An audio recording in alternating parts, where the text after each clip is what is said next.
What's this? Someone's actually looking into the Fabian party. Someone's actually doing it. Finally. They're actually talking about the Fabians. I've been doing it a while. Look at this. The Fabian Society, founded in 1884, is one of the oldest political think tanks in the UK. It is a socialist organisation that has been closely associated with the Labour Party throughout its history. The society takes its name from the Roman general Fabius Maximus, known for his cautious military tactics. This reflects the society's approach to political change, advocating for gradual reforms rather than revolutionary change. Gradual reforms rather than revolutionary change. That means they just plan over a long period of time. Remember that. Yeah, not a great video, I know. I've learned a little bit since then, but yeah, it's about time. I've been waiting for people to talk about this scummy institution or whatever it is, this cancer on Britain for ages. Let's watch it. I started doing some digging. I'm a keen user of X, and every now and then I see something trending or a buzzword floating around, and I think I'm going to have to look into that, won't I? And people have been You've just heard of the Fabian Society. Come on, Alex. making a mention of the Fabian Society. Now, I've heard of the Fabian Society lots before. I was well aware that it existed. I'm sure in my career as a journalist, I might have interviewed people representing the Fabian Society. I knew it was a left-wing think tank that publishes research papers, and the various Labour Party politicians are connected to it. And I thought, all right, that's that then. Nothing to see here. Nothing weird about that. Lots of There's a little bit more to it. right-wing think tanks, aren't there? The IEA, Policy Exchange, various affiliated MPs, even prime ministers. And so I just thought that, anything that sort of digs around in the weeds there and tries to make it sound like something more than it is just pure conspiracy theory. But then, I was sitting on the train and thought, I'm going to have a look at this. And so I went on their website and Well, the thing about conspiracy theories is there's a lot of them that have been proven right lately. So, it's probably best that you do look into them. started looking at some of the examples of their research papers, things like why we should have no borders whatsoever, etc. I then looked at their bragging rights over who their members, and we're not just talking about members sort of loosely associated. We're talking sort of sit on the executive committee, all work together. We're talking sort of cabal level involvement. The deep state, the blob. And they proudly boast that all the Labour prime ministers have been Fabian, and that half of Sir Keir Starmer's cabinet are not just sort of associated, but eyeball deep in the Fabian Society. Pretty much the entire front bench of the Labour Party and almost all of its members, they're part of the Fabian Society. It's just weird, right? You're not actually electing Labour every time you do this. You're electing the Fabian Society. And I was like, okay, right. So all of our Labour politicians, seemingly, who have any positions of power, come from this. Then I found out it wasn't just politicians. Oh, no, heads of quangos, the governor of the Bank of England, loads of people are connected to this. And they have pretty radical ideas about the world. And then I thought, well, okay, what do we know? And you look at their original emblem, which is a wolf wearing a wolf in sheep's clothing. And they basically say, we want radical global socialism, but we're not going to do it via revolution. No. We're going to be the wolf in sheep's clothing. Quite literally, they changed that emblem. Very long-term planning of everything to do with the UK. And all the problems that we're seeing right now were basically in their plans. To a turtle. Again, this idea that, slowly won't suspect us of anything, but before you know it, guess what? Your Western values, your culture, your customs, your heritage, your capitalism, your progress, your profitability, your prosperity, all of it is going to be destroyed, even the concept of a nation state, because that is their radical end goal. And you know what? When you dig down, it's happening. It has happened. It is taking place today. Rather than Thank you. Someone finally saying it, connecting the dots. Finally.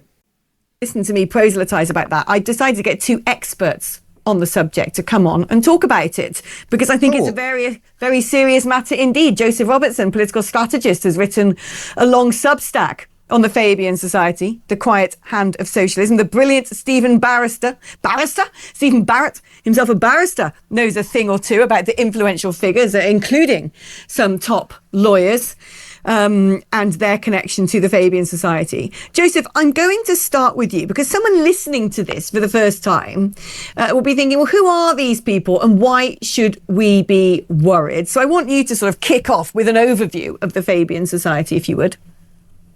Yeah, well, I mean, to your average listener, they probably never even heard of the Fabian Society. And if you ask... And that's the problem. That's the problem, guys. By design, obviously, although they're not a secret organization, they certainly don't advertise that they're there or that they're influential. People even on the left of politics, they might think it's some kind of low-level think tank that has little groups around the country that meet up to discuss policy, sometimes doing slightly bigger conferences. But the reality is this is a behemoth, not only in terms of the individuals it's produced, but also the length of time it's been around. I mean, it's been around for 140 years or so. And it was essentially the group that founded the Labour Party. It was what we call a gradualist movement, which means they like Marxism, but they don't believe in revolution. So that basically means they want to do things slowly. And boy, have they succeeded. I mean, from the... It's in the neo-Marxist playbook as well. So they borrowed from different terrible ideologies in order to influence public opinion using propaganda.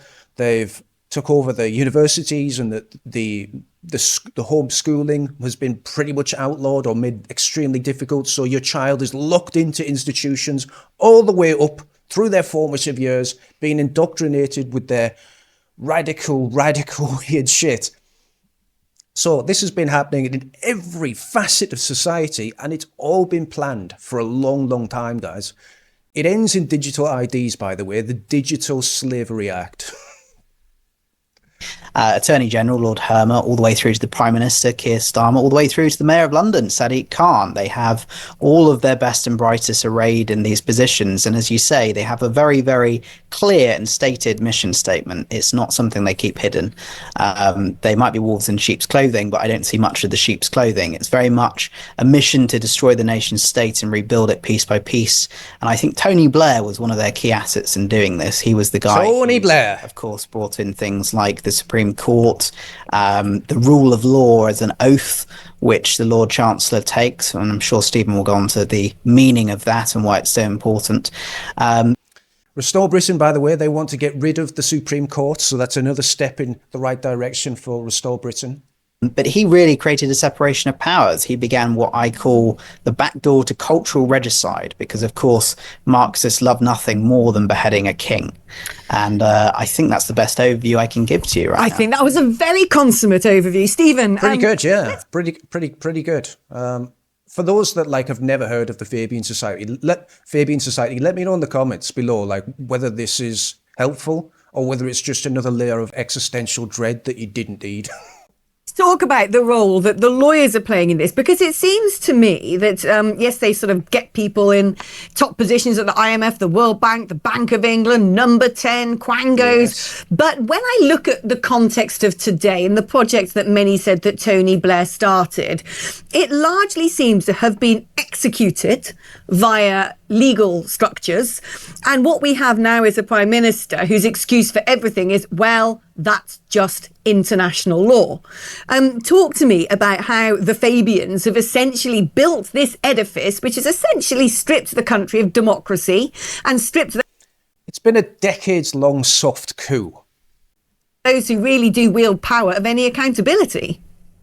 Well, yes, and I wouldn't say it was all the law. It's been, and you're right to highlight international law, and something that your listeners and viewers might know of as international public law and human rights barristers and human rights lawyers. This is the clique that we are dealing with. The types of law that run the economy have largely been left untouched.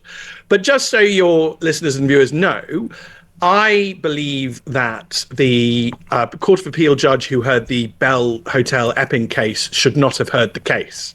I think we have a legal test called apparent bias, and I think it was more than satisfied on the six.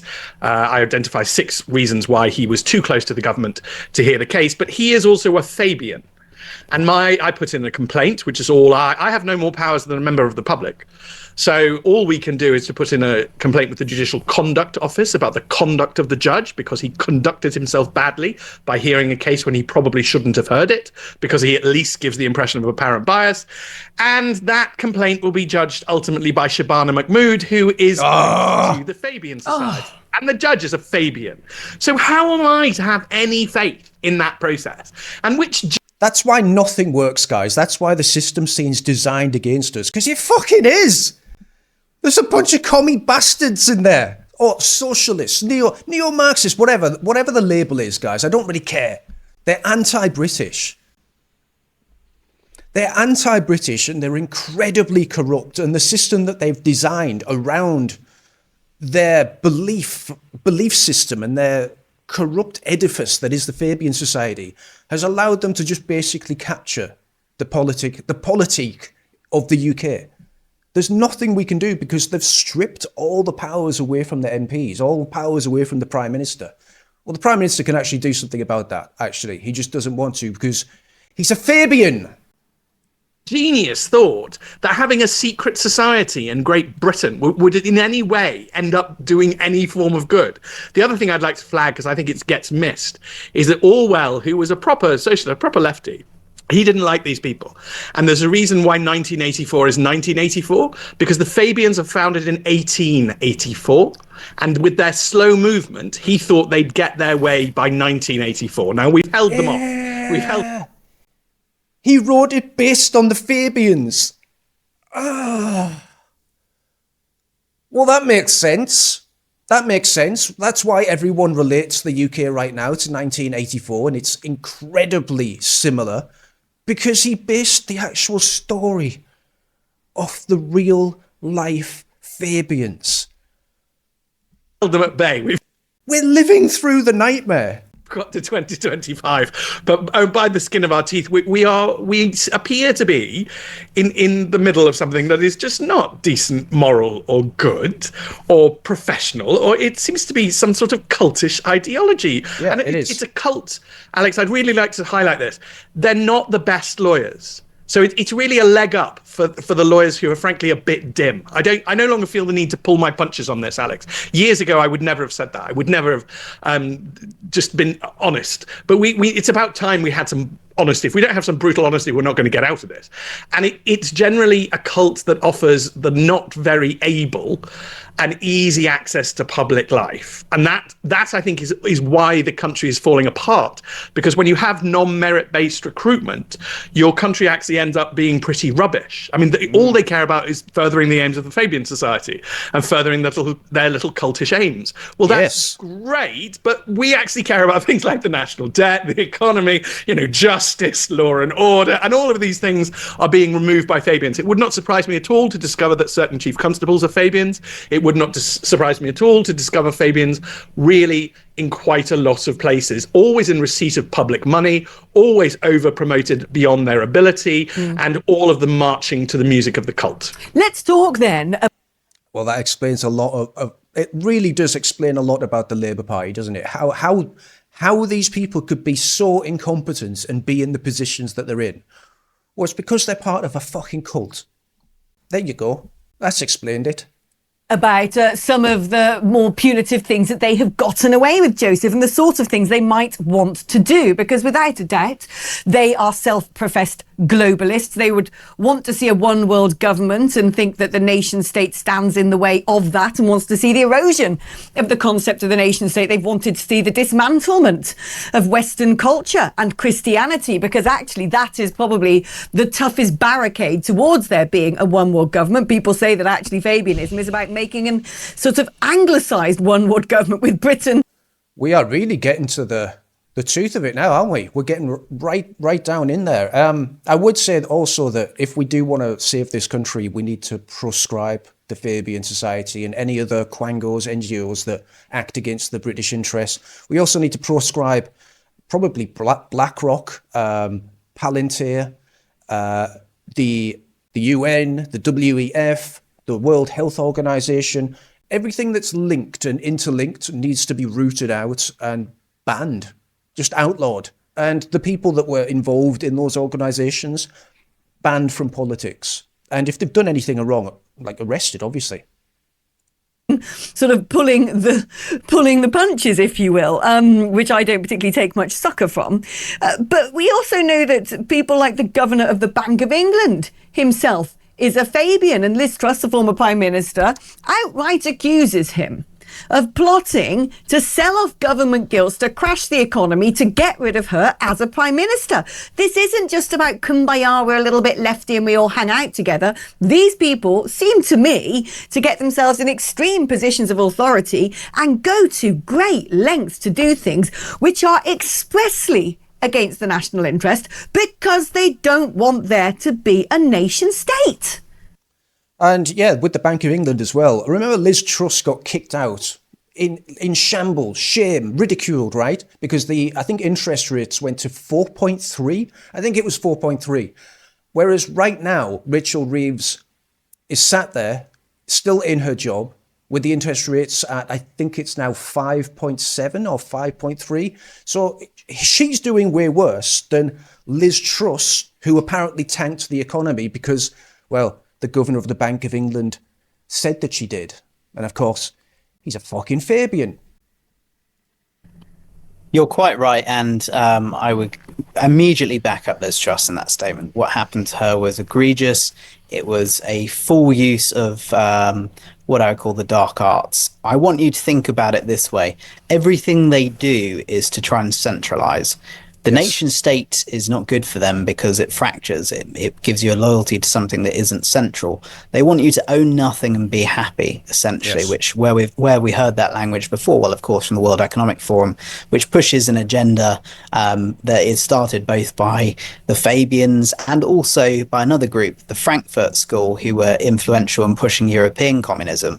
These are all very similar movements. They all have similar end goals: the destruction of the nuclear family, the destruction of religion, the destruction of the nation state, the centralization of funds, they're just evil. They're just like fucking evil. It's just, they're not left wing, they're not communists, they're just evil. They're anti-human, they're anti-society.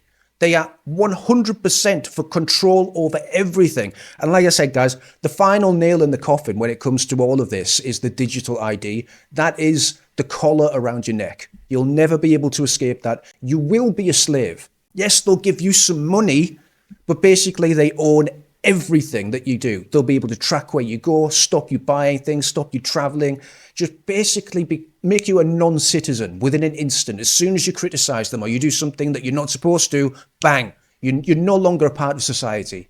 You're deleted.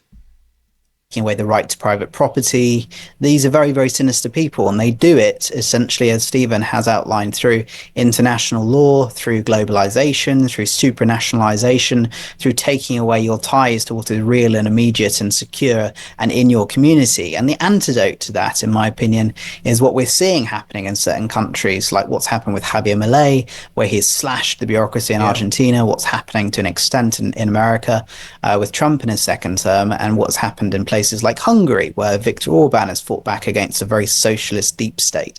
These countries are doing the right thing by returning to communities, returning to nationhood, returning to religion, returning to families, putting motherhood at the forefront of what goes on in society and fatherhood at the forefront of what goes on in society, rather than the Bank of England and the exchange rate. And I think what we need to do, if we're serious about ever toppling this calculated, cold, 140-year-old regime, is to start thinking seriously about what makes us us.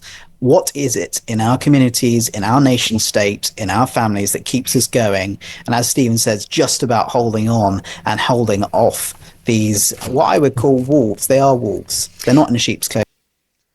I agree with everything he said. And that's pretty much the most fundamental thing that we need to do. Like myself as a content provider, these guys on the news, you guys talking to your families at home, we just need to make people aware of what these things are, what they're doing, that they've been around a very long time, that they've been manipulating everything behind the scenes for a very long time. They've been consolidating power to a point now where it's actually dangerous. Just making people like aware of this fucking horrible, cancerous organization or whatever it is. That's the most important thing. And like I said, guys, like for me personally, I think the digital IDs, that they are the end game for this plan that they've got. And I'm worried specifically about this because I think it's going to be very easy for them to do this if they create the right situation in which people start to clamor for it as protection. And obviously they're going to use the migrants that they've brought into this country to do that. But I'm just worried how far they'll go. For instance, it wouldn't take a lot. A few weapons strategically given to the right people around the country at the right time. And you can imagine what kind of carnage would happen as a result. And after something like that, I would be pretty certain that enough people would allow the digital IDs just through fear alone. But again, like that's an extreme version of what could happen. But I'm just worried about the digital IDs specifically. This stuff is awesome. I'm so happy that people are talking about these things now, talking about who the real enemies are. And yes, there's several layers above these as well, where we could look into if we ever get there. But I'm really happy that this is happening, that people are starting to talk about it. Let me know what you guys think in the comments. If you're unsubscribed, please subscribe again. I know it's annoying. I'm sorry, I can't really help that. And if you do like the channel, then just, subscribe. See you later.